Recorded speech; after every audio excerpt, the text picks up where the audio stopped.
முருகப்பெருமானை நம்ம உள்ளன்போட வழிபட்டோம்னா உலகில் உள்ள அனைத்து தெய்வங்களையும் வழிபட்ட பலன் கிடைக்கும்னு சொல்கிறாங்க.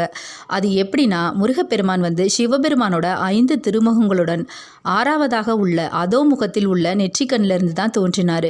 அதனால அவர் சிவபெருமானோட அம்சமாகவும் பராசக்தியின் மொத்த சக்தியையும் உள்ளடக்கிய வடிவமான வேலினை கையில் தாங்கி இருப்பதால் அவர் சக்தியின் அம்சமாகவும் கருதப்படுகிறார். அது மட்டுமல்லாமல் மலை மேலே இருப்பதனால அவர் திருமாலோட அம்சமாகவும் பிரணவத்திற்கு பொருள் சொல்லி தந்தைக்கே பாடம் நடத்தியதால் விநாயகரின் வடிவமாகவும் விளங்குவதால் தான் முருகப்பெருமானை வணங்கினால் உலகில் உள்ள அனைத்து தெய்வங்களையும் வணங்கிய பலன் கிடைக்கும்னு சொல்கிறாங்க. முருகன் அப்படின்ற 4 எழுத்து பெயரில் மூ அப்படின்னா முகுந்தன், அதாவது விஷ்ணுவையும், ரு என்றால் ருத்ரன், அதாவது சிவபெருமானையும், க என்றால் கமலன், அதாவது பிரம்மாவையும், இன் என்பது தமிழ் மொழியின் கடைசி எழுத்தையும் குறிக்கும்.